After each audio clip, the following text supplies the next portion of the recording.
Hello বন্ধুরা, good morning. আশা করি তোমরা সবাই খুব ভালো আছো। আমিও খুব ভালো আছি।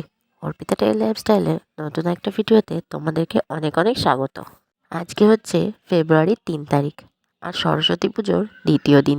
আমাদের পাড়ায় মানে বাড়ির পাশে যে পুজোটা হচ্ছে, এটা হচ্ছে পরের দিনের পুজো।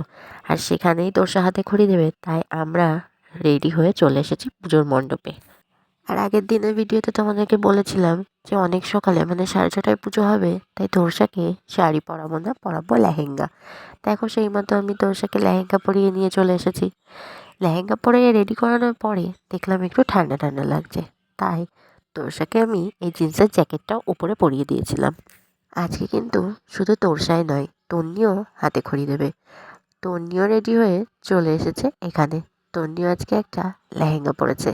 আমরা মণ্ডপে আসার আগেই কিন্তু পুজো শুরু হয়ে গেছে। মা বাড়ি চলে গেছে, মা বাড়ি চলে গেছে। কই মা?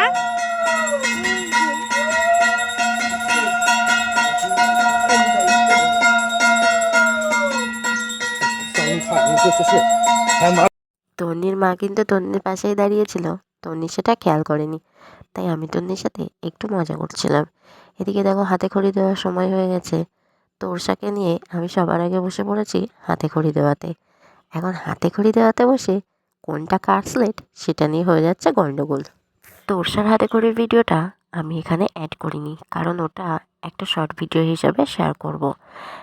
আজকে কিন্তু তোরসা তন্নি ছাড়া আরও একটু বাচ্চা এখানে হাতে খড়ি দিয়েছে, মোট 3জন। কিন্তু মজার ব্যাপার হচ্ছে 3জনের একজনও মুখ দিয়ে কোনো কথাই বলেনি। সেটা তোমরা ভালোভাবে ভিডিওটা দেখলেই বুঝতে পারবে। এই তো তুমি ওদের থেকে অনেক ভালো। হ্যাঁ, ওরা কি ভালো না ওরা। বলো ও অঞ্জলি দিবি, ফোন দে। বলো বলো।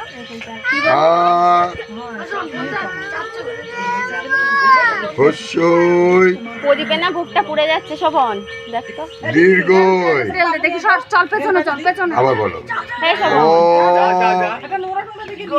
শোভন, এই শোভন, বলতে নিভিয়ে দে, বুক পুড়ে যাচ্ছে। হস্যই দীর্ঘই। আবার বলো ও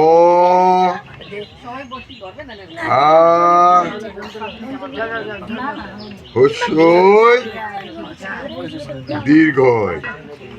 হ্যাঁ, যাও। একভাবে তাকিয়েছিল।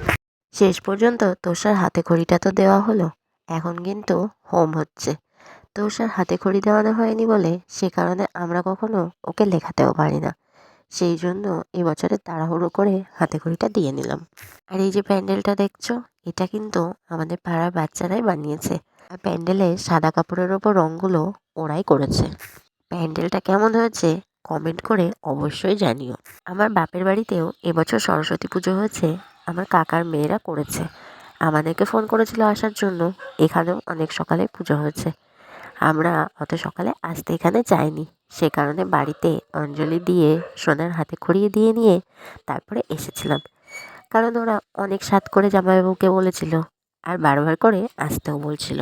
আজকে কিন্তু আমরা আসার সময় তন্নিকে নিয়ে এসেছিলাম আমাদের সাথে। তবে তন্নি কিন্তু একটুও মন খারাপ করেনি বা একটুও কাঁদেনি ওর মায়ের জন্যে। যদিও আমরা এখানে খুব বেশিক্ষণ ছিলাম না। এদিকে দেখো তোরসাকে যদি কখনো বলছি একটুখানি ছবি তুলি, ও তখনই জিপটা বার করে দিয়ে মাঝে হাত দিয়ে দাঁড়িয়ে পড়ছে। এটা যে কোন ধরনের ছবি তোলার স্টাইল সেটা আমি তো বুঝতেই পারছি না। দেখো আমরা কিন্তু বাপের বাড়ি থেকে চলে এসেছি বাড়িতে। আর আসার সময় তোরসা তন্নিকে একটু চিপস কিনে দিয়েছিলাম, তাই খেতে খেতে ওরা পুজোর ওখানে যাচ্ছে আর নাচানাচি করছে। তোরসার সকালবেলা যেহেতু সোয়েটার পরানো ছিল, তাই ওড়নাটা সেরকমভাবে বোঝা যাচ্ছিল না। তারপরেও ওর ওড়না পরানোর পরে কোনো ভিডিও সেভাবে নেওয়া হয়নি।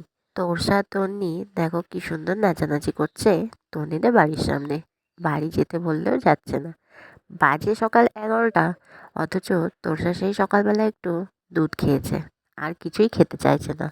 কারণ পুজোর দিনে নাকি খাওয়া দাওয়া করতে হয় না। তন্নির মাও কিন্তু তন্নিকে খাওয়ানোর জন্য নিতে এসেছে, কিন্তু ও বলছে ও বাড়ি যাবে না, ও আমার সাথে আমাদের বাড়িতে যাবে। তা আমি বললাম ঠিক আছে তাহলে যেতে দে, কারণ আমিও তো বাড়িতে তোরসাকে খাওয়াবো, দুজনকে একসঙ্গে খাইয়ে দেবো। ভিডিওটা ভালো লাগলে অবশ্যই লাইক কমেন্ট শেয়ার করো, চ্যানেলটিকে ফলো করতে ভুলো না।